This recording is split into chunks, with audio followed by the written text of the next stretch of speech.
우리나라의 한 제과회사가 빅히트를 친 상품 중에 2% 부족할 때라는 음료가 있습니다.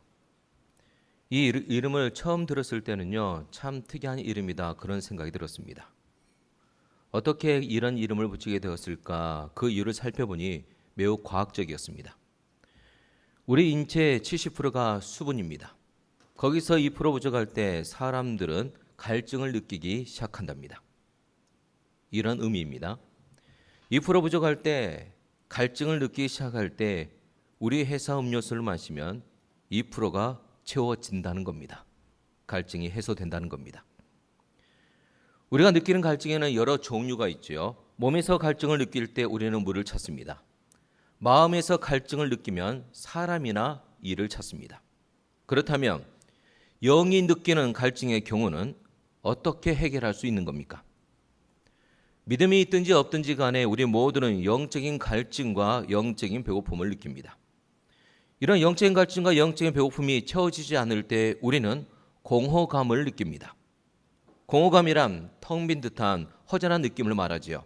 그런데 이런 공허감을 그냥 방치하게 되면 자신을 불행하다고 느끼는 불행감으로 커지게 됩니다.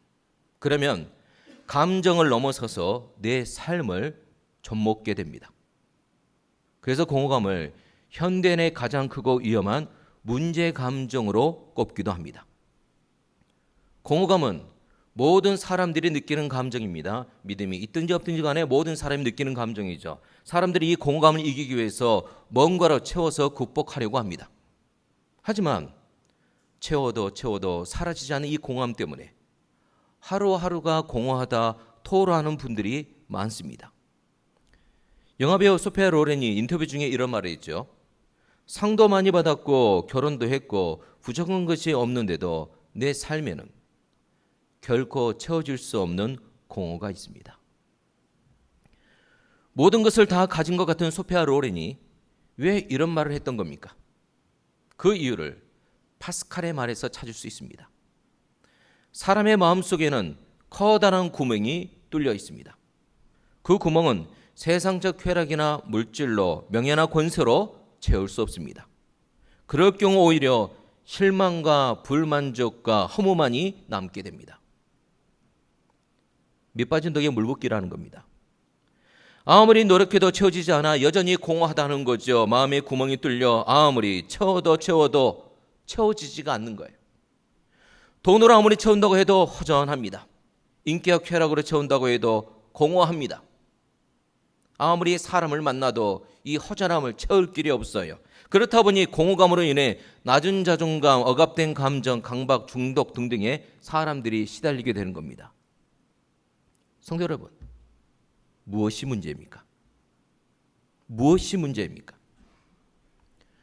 우리가 느끼는 영적인 갈증과 영적인 배고픔의 정체를 모르고 있다는 것에 문제입니다. 우리가 느끼는 영적인 갈증의 정체에 대해서 파스칼이 이런 말을 했습니다. 우리 영혼 깊은 곳에는 오직 하나님으로만 채울 수 있는 공백이 있습니다. 모든 사람들에게는 오직 하나님으로만 채울 수 있는 영혼의 빈 공간이 있다는 겁니다. 믿음이 있든지 없든지 간에 이 영혼의 빈 공간 때문에 믿음이 크든지 작든 간에 교회에 오래 출석했든지 아니면 막 등록했든지 간에 우리 모두에게는 영적인 갈증과 영적인 배고픔을 느끼는 영혼의 빈 공간이 있다는 거예요. 그런데 사람들은요, 하나님이 아니라 다른 것으로 그 공간을 채우려 한다는 거예요. 오직 하나님으로만 채워야 해결될 수 있는 이 영혼의 갈증을 하나님이 아닌 다른 것으로 채우려 하다 보니 공허감을 경험하게 된다는 겁니다. 이런 공허감이 불안과 좌절과 낙심으로 자라 우리의 삶을 좀먹고 있다는 겁니다. 예수님께서 요한복음 4장에서 말씀하셨습니다. 이 물을 마시는 자마다 다시 목마르려니와. 예수님께서 사마리아 여인에게 하신 말씀이죠. 육적인 것으로 채운다고 해도 시간이 지나면 다시 목마르게 된다. 다시 물을 마셔야 된다. 그렇게 말씀하신 겁니다. 내 영혼의 빈 공간을 육적인 것으로 채우려 했지만 채워지지 않았기에 공허하다, 허무하다 느낀다는 거죠. 그것 때문에 어떤 이는 불안을 느끼기도 하고 어떤 이는 좌절과 낙심을 경험하기도 한다는 겁니다. 지금 내 마음은 어떻습니까? 그러면 어떻게 해야 됩니까? 파스칼의 말을 계속 보겠습니다. 오직 그 구멍을 채울 수 있는 것은 끝없이 부어주시는 그리스도의 사랑뿐입니다. 그래서 사람은 그리스도를 마음에 모실 때에만 진실한 만족을 느끼는 것입니다. 우리 안에 영혼의 빈 공간은 오직 하나님으로만, 오직 예수님으로만, 오직 성령님으로만 채울 수 있다는 겁니다. 내가 원하는 것을 이루지 못해서 공허하다 생각하십니까? 결혼하지 못해서, 직장만을 하지 못해서, 진급을 하지 못해서, 이런저런 일이 이루어지지 않아서 내가 공허하다 생각하십니까? 생각을 바꾸셔야 됩니다. 내 심령이 하나님으로 채워지지 않아서 공허합니다. 내 심령이 하나님으로 채워지게 되면 세상의 것이 조금 부족하다 해도 우리는 만족한 삶을 살아갈 수가 있는 겁니다. 그래서 예수님께서 사마리아 여인에게 말씀하신 겁니다. 요한복음 4장 말씀입니다. 함께 내가 주는 물을 마시는 자는 영원히 목마르지 아니하리니 내가 주는 물은 그 속에서 영생하도록 솟아나는 샘물이 되리라. 아멘. 이 샘물이 우리 안에 솟아날 수 있기를 바랍니다. 예수님이 주시는 생명수를 마셔야만이 내 영혼의 빈 공간이 가득 채워진다는 거죠. 예수님의 생명으로 영혼이 가득 채워진다는 겁니다.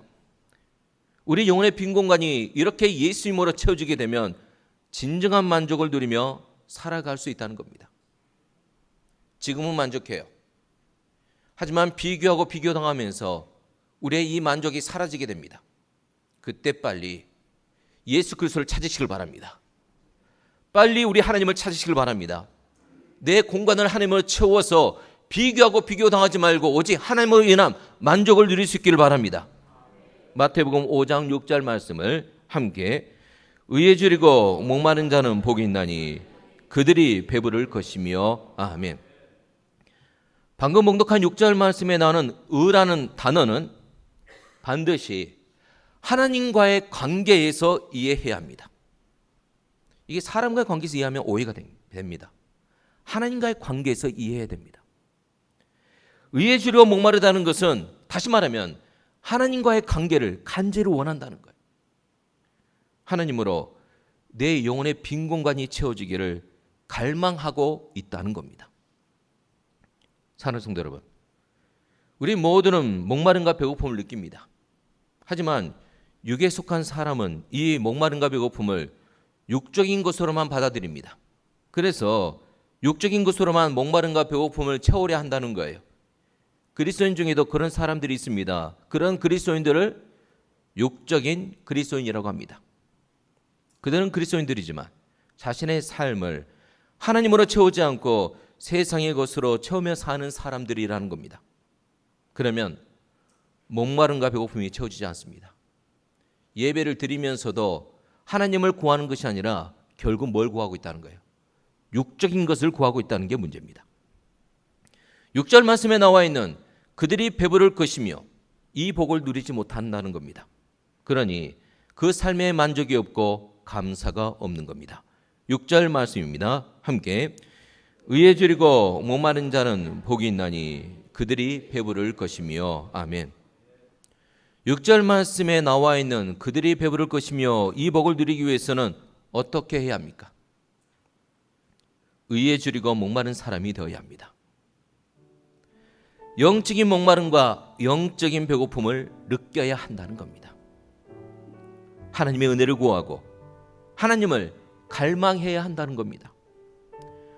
우리가 이렇게 하나님을 갈망하면서 의에 줄이고 의에 목마르게 되면 영적 굶주림과 영적 목마름으로 하나님의 임재를 간절히 소망하게 되죠.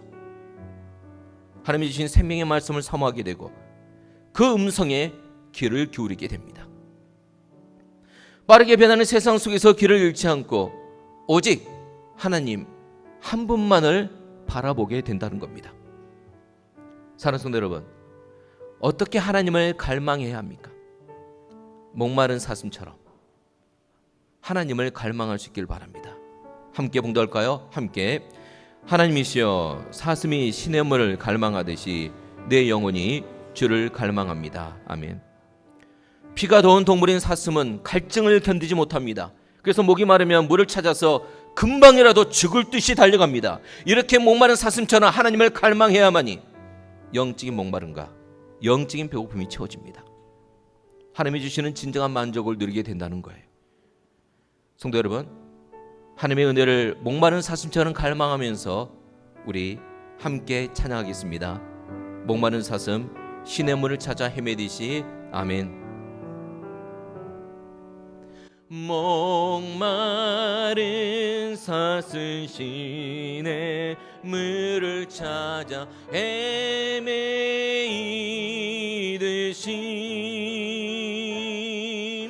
내 영혼 주를 찾기에 갈급하나이다.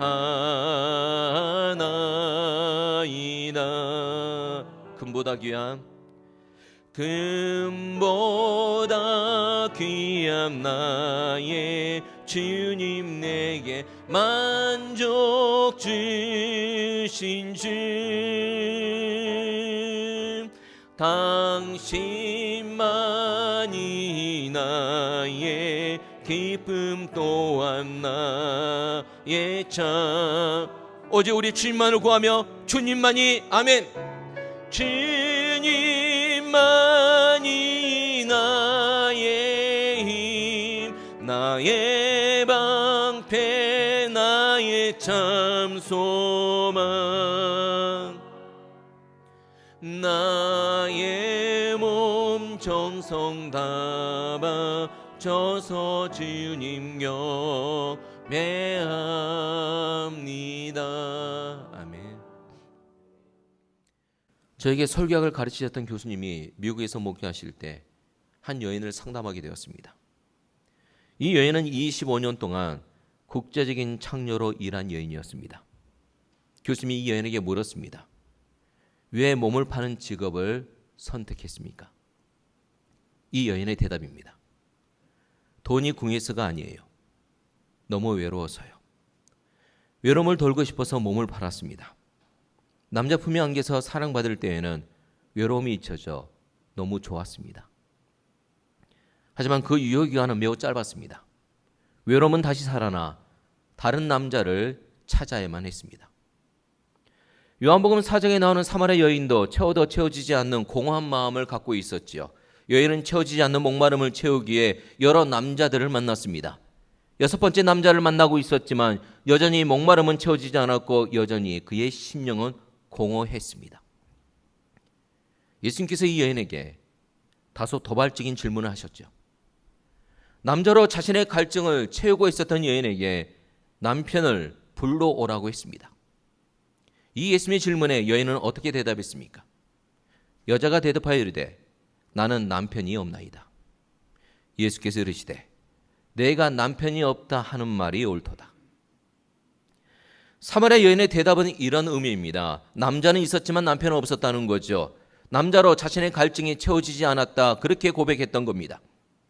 그렇다면 언제 이 여인의 갈증이 채워졌습니까? 사마리아 여인이 예수님과 대화를 나누면서 예수님을 갈망하게 됩니다. 예수님을 그리스도로 믿고 고백하게 되자 그 안에서 생수의 강이 흘러넘치기 시작했습니다. 생명샘이 솟아나기 시작했습니다. 그러면서 그 안에 있던 목마름이 해결되었습니다. 그러면 앞에서 소개한 설교학 교수님과 상담했던 그 여인은 어떻게 되었을까요? 그 여인은 상담 중에 소식도 없이 사라져버렸습니다. 몇 년이 흘렀습니다. 교수님은 그 여인의 편지를 받게 되었습니다. 여인은 하와이에 있는 예수전도단 열방대학의 상담학교에 가 있었습니다. 바로 그곳에서 교수님께 편지를 보내왔던 겁니다.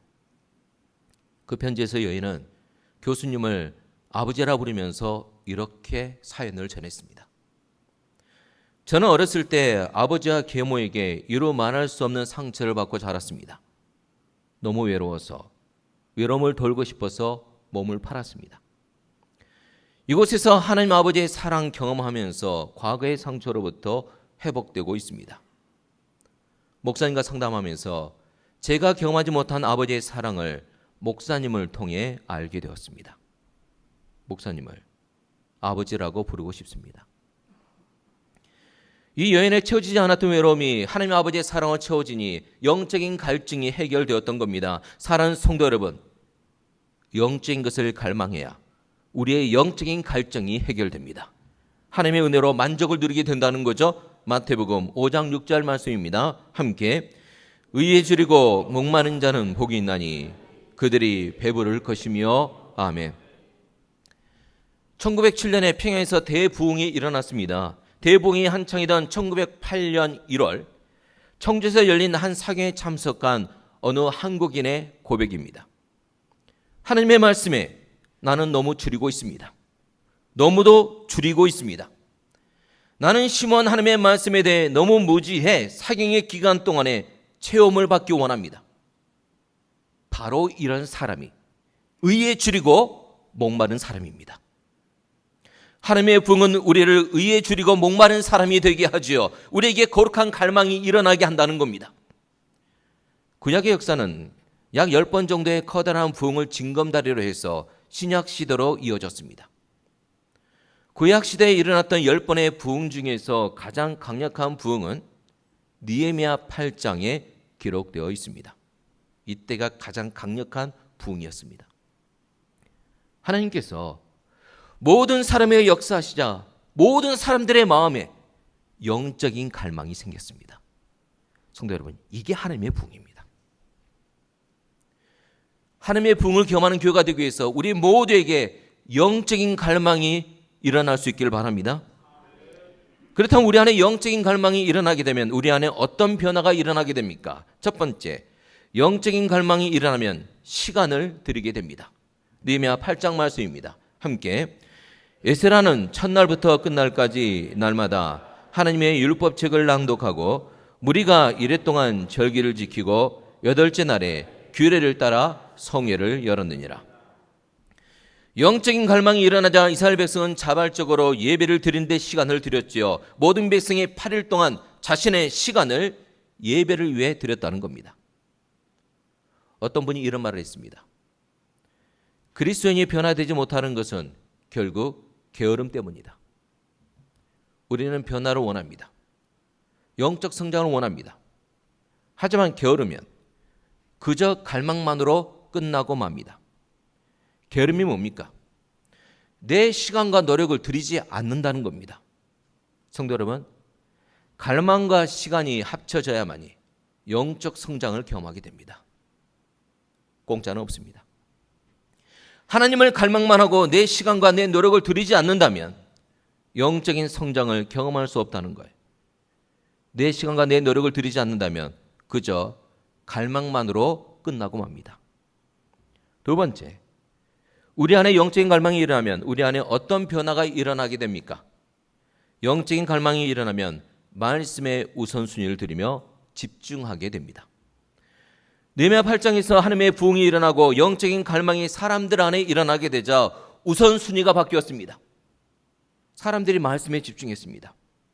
말씀을 듣고 지키는 것에 우선순위를 두고 집중하기 시작했다는 거예요. 그런데 악한 영은 우리의 영적 집중력을 흔들어 버립니다. 그러면 우리의 우선순위가 흔들리게 됩니다. 우선순위가 흔들리면서 말씀이 아니라 내 시간, 내 물질, 내 수고가 우선순위가 되면서 말씀이 잘 들리지 않게 되는 거예요.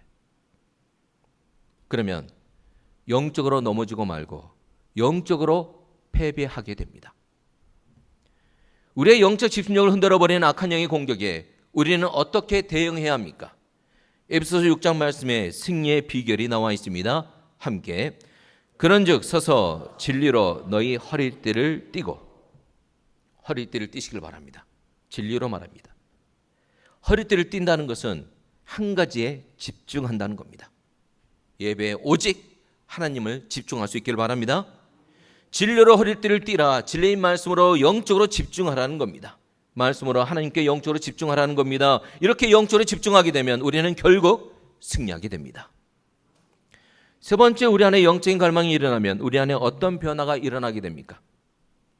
영적인 갈망이 일어나면 포기하지 않고 끝까지 나아갑니다. 18절 말씀에 나오는 끝날까지라는 단어는 믿음의 단어입니다. 포기하지 않고 끝까지 믿음으로 함께 했다는 겁니다. 이 믿음의 단어가 우리 가운데 있을 수 있기를 바랍니다. 우리 그리스도인은 기도하는 사람들입니다. 근데 이 기도하는 우리에게 가장 큰 적은 뭐냐? 바로 낙심입니다. 낙심이 바로 적입니다.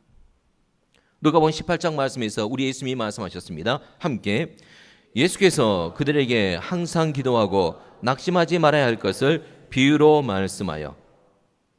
낙심했다는 것은요, 맥이 빠졌다는 거예요. 마음이 상했다는 겁니다. 바라던 것이 이루어지지 않았기 때문이죠. 이 낙심을 기도와 연관해서 설명하게 되면 더 이상 기도할 필요를 느끼지 않는다는 거예요. 성도 여러분, 낙심하면 기도를 그치게 됩니다. 내 인생의 진정한 위기는 실패할 때도 아니고 물질과 건강을 잃어버릴 때도 아닙니다. 기도를 그치게 될 때가 진정한 위기입니다. 인생길 가다 보면 실패할 수도 있고 물질이나 건강을 잃어버릴 수도 있습니다. 하지만 믿음의 사람들이라면 이런 위기를 통해 기도할 수 있는 거예요. 오히려 기도하면서 위기가 기회가 되는 것을 경험하게 된다는 겁니다. 35년간 목회를 하면서 수많은 성도님들을 만났습니다. 고난이 없는 인생들은 없었어요. 누구나 고난을 만나고 인생의 어려움을 경험합니다. 옆 사람 보겠습니다. 당신에게도 고난이 있군요. 얼굴 보니까 너무 평안해 보이시죠? 아이고, 이 권사님, 이 집사님, 이 장로님께 무슨 고난이 있을까? 그분이 허락하면 제가 다 읊어드리겠습니다. 다 있습니다. 하지만 어떤 어려움이 와도 기도하는 자리를 굳게 붙들고 있는 성도님들은 결국 그 어려움을 이겨내고 오히려 성숙의 은혜, 하나님의 형통 누리는 것을 봤습니다. 하지만 반대의 경우도 있어요. 정말로 기도해야 하는데 기도하지 않습니다. 기도하지 않으니 낙심하게 되고 결국 그 문제로 넘어지는 것을 볼 때 너무 안타까웠습니다. 힘들고 어려운 일이 있습니까? 기도하는 자리, 예배하는 자리를 지키십시오. 성도들 간에 서로 마음이 상했습니까? 은혜 자리를 지키십시오. 그래야지 회복됩니다. 도망치지 마세요. 포기하지 마세요. 은혜 자리를 지키시길 바랍니다. 어떤 성도님이 기도에 대해서 이런 고백을 했습니다. 당신이 몇 년 동안 닫혀진 문 앞에 서서 손에 피가 맺힐 때까지 두드려보지 않는다면 당신은 진정으로 기도가 무엇인가를 모르는 것입니다. 누가복음 18장에 이런 끈질긴 기도를 드린 가부가 나오고 있습니다. 불의한 재판장은 가부의 끈질긴 요청에 괴로웠다 말하고 있는데요.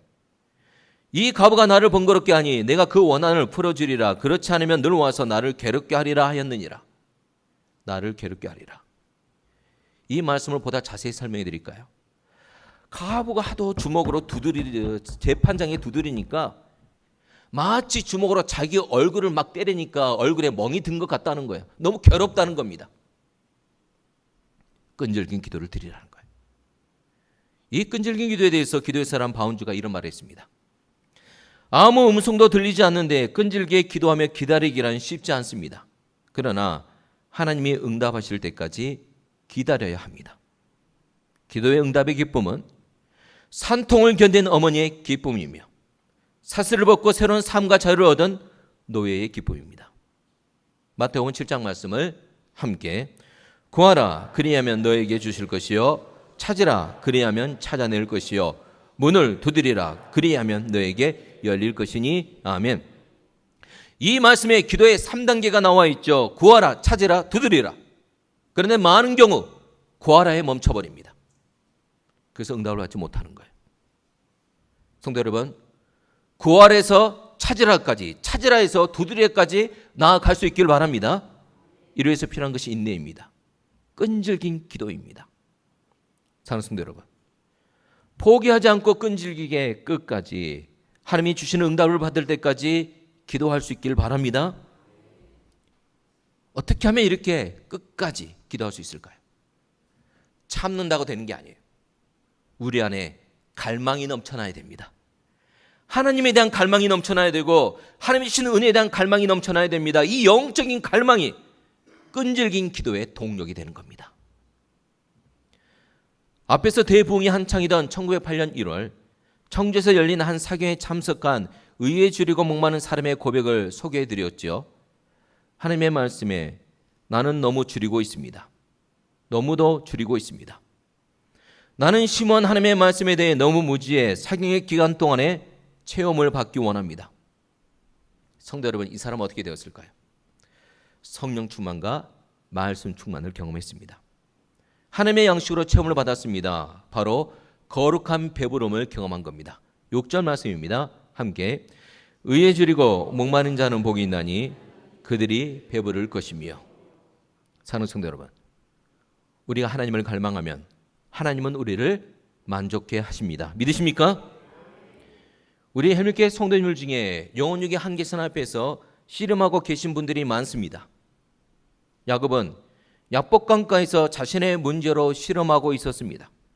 그러다가 하나님과 씨름하면서 새롭게 거듭났죠. 야곱에서 이스라엘로 거듭나게 되었습니다. 사는 성도 여러분, 영혼육의 한계선 앞에서 누구와 씨름하고 계십니까? 나를 힘들게 하는 사람과 씨름하지 마세요. 내 인생의 문제와 씨름하지 마세요. 하나님과 씨름하시길 바랍니다.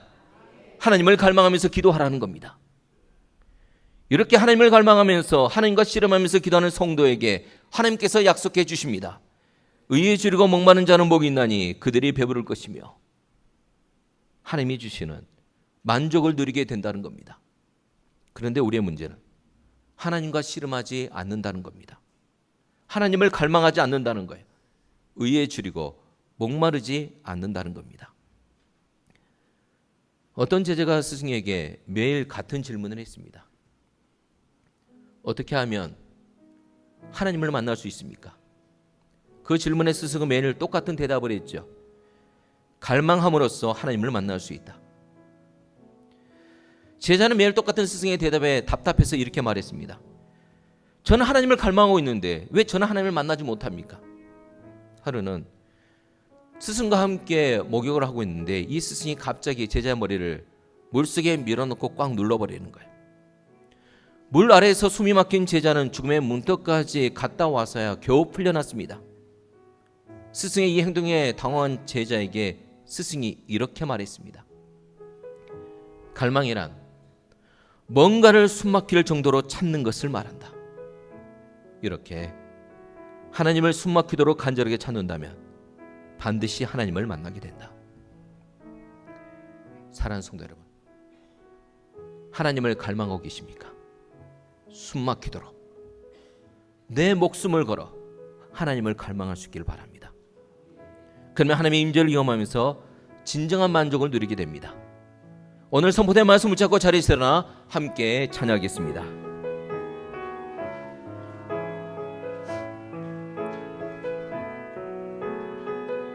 이곳에 생명샘 솟아나, 이곳에 생명샘 솟아나, 눈물 골짝 지나갈 때에 모자나 열매 맺히고 웃음소리 넘쳐나, 그날에 하늘이 열리고, 그날에 하늘이 열리고 모든 이가 보게 되리라. 마침내 꽃들이 피고 영광의 주가 오시리라. 꽃들도 구름도, 꽃들도 구름도, 바람도 넓은 바다도 찬양하라, 찬양하라. 예수를 하늘을 울리며 노래해 나의 영혼아. 은혜의 주, 은혜의 주. 꽃들도 구름도, 꽃들도 구름도, 바람도 넓은 바다도 찬양하라, 찬양하라. 예수를 하늘을 울리며 노래해 나의 영혼아.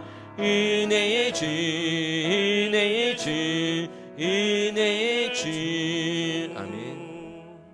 파송사를 드립니다.